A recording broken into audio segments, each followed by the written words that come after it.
यीशु ख्रिस्त में जुड़े सभी प्रिय भाई एवं बहनों, आप सबों को मेरे ओर से प्यार भरा जय यीशु।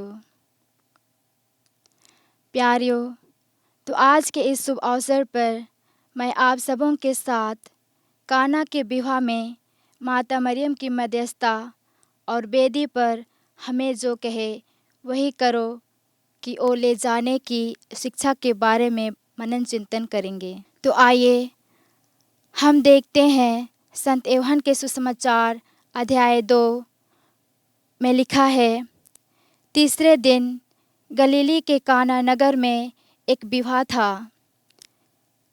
ईसा की माता मरियम वहीं थी।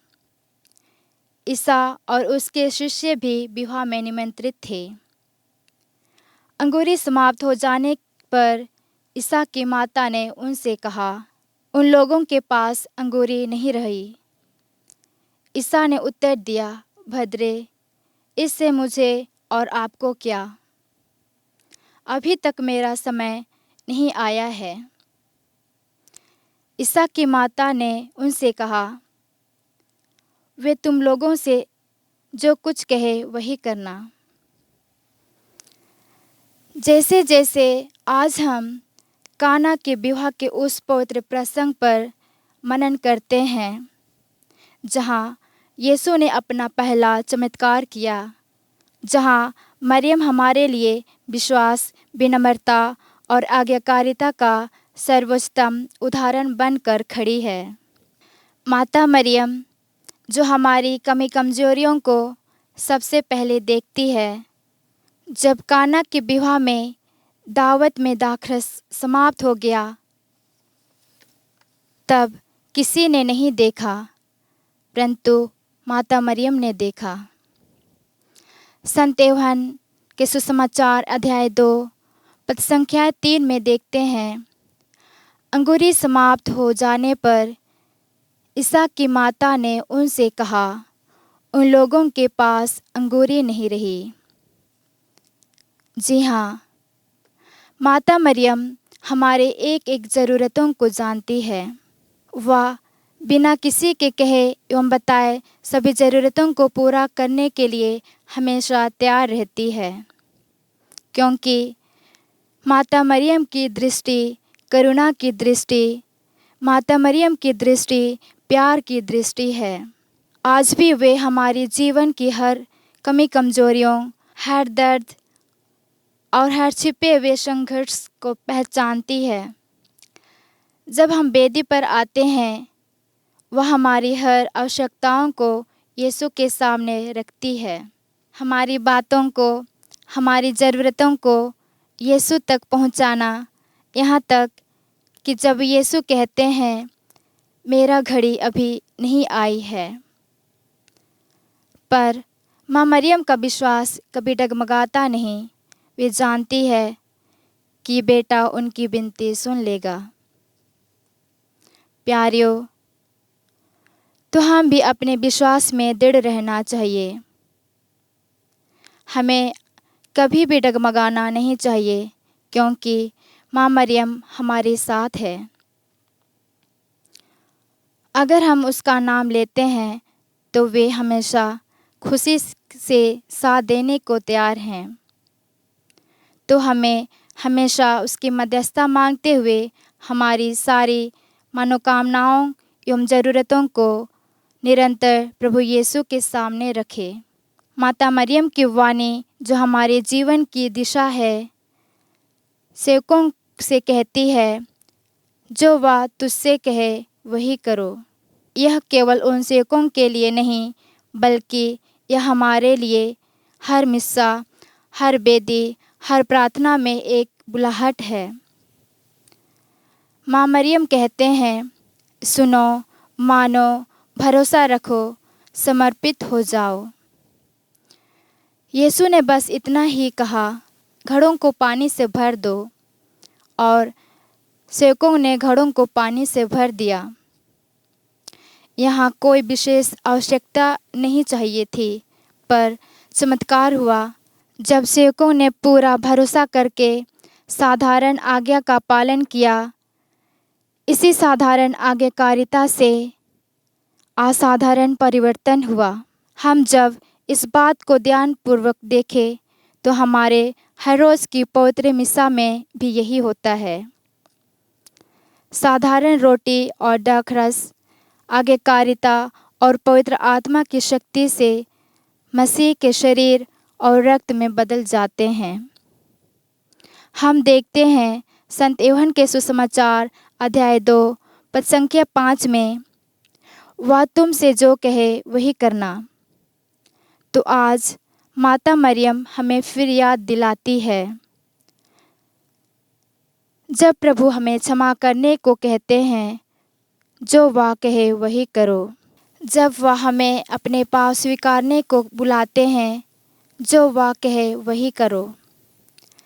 जब वह हमें अपने शरीर और रक्त को श्रद्धा से ग्रहण करने को बुलाते हैं, जो वह कहे वही करो। तो आइए, जब हम काना के इस चमत्कार के बारे में बातें करें तो हम देखते हैं कि काना का चमत्कार में पानी दाखरस में बदल जाता है। और अगर हम वेदी की चमत्कार की बातें करें तो वेदी पर रोटी और दाखरस प्रभु मसीह के बदन और लहू में तब्दील हो जाते हैं। इस चमत्कार द्वारा माता मरियम हमें यूखरिस्ट पर विश्वास करने की कृपा दिलाती है। संत मत्ती के सुसमाचार अध्याय 26 में देखते हैं, उनके भोजन करते समय ईसा ने रोटी ले ली और धन्यवाद की प्रार्थना पढ़ने के बाद उसे तोड़ा और यह कहते हुए शिष्यों को दिया, ले लो और यह खाओ, यह मेरा शरीर है। तब उन्होंने प्याला लेकर धन्यवाद की प्रार्थना पढ़ी और यह कहते हुए उसे शिष्यों को दिया, तुम सब इसमें से पियो, क्योंकि यह मेरा रक्त है, विधान का रक्त, जो बहुतों की पाप क्षमा के लिए बहाया जा रहा है। तो प्रिय भाइयों बहनों, हम आज माँ मरियम की इस मधुर पुकार को अपने हृदय में उतारे, जो वह कहे वही करो। वेदी पर खड़े होकर हम अपने जीवन की कमी कमजोरियों प्रभु के हाथ में सौंपे। काना का विवाह केवल किसी परिवार की कहानी नहीं, बल्कि यह हमारे जीवन की कहानी भी है। हमारी खुशियाँ, हमारी अपेक्षाएं और हमारी कमी कमजोरियाँ, ये सब काना के विवाह की तरह हमारे जीवन में भी आते हैं। और हमारा प्रेम, धैर्य, उत्साह, शांति और रिश्तों की मिठास, कई बार हम भी कहते हैं, प्रभु हमारे पास दाखरस नहीं है। उसी घड़ी माँ मरियम हमारी धीमी आवाज़ों को सुन लेती है। वे अपनी करुणामय आँखों से सब समझ लेती है। आज भी जब हम कह नहीं पाते, समझ नहीं पाते, जब हम टूटे हुए होते हैं, माँ मरियम हमारी आत्माओं को सुन लेती है। वे हमारी अधूरी प्रार्थनाओं को, आहों की आंसुओं को उठाकर अपने बेटे के सामने रखती है। उस माँ का विश्वास जो समय को बदल देता है, उनका विश्वास इतना गहरा है कि वह जानती है यीशु कुछ करेंगे, ज़रूर करेंगे और हमेशा सही समय पर करेंगे।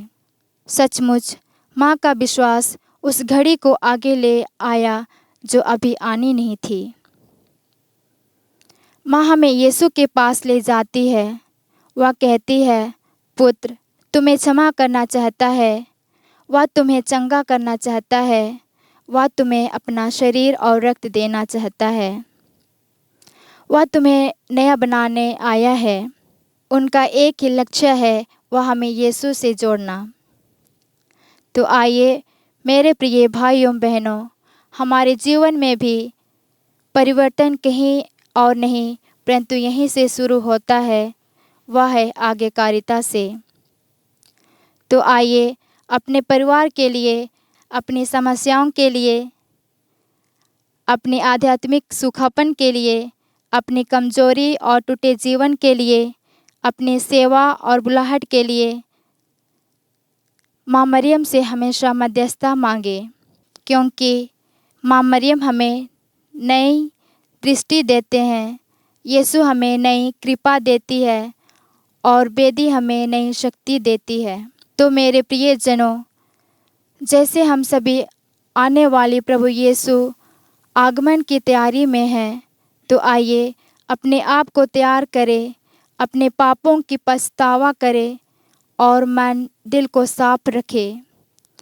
और काना का चमत्कार को जागरूक बनाए रखने के लिए हमें हमेशा माता मरियम और उसका बेटा प्रभु यीशु से आध्यात्मिक रूप से जुड़े रहे, ताकि जो कुछ पवित्र आत्मा हमें कहे वही करने के लिए हमेशा तैयार रहे।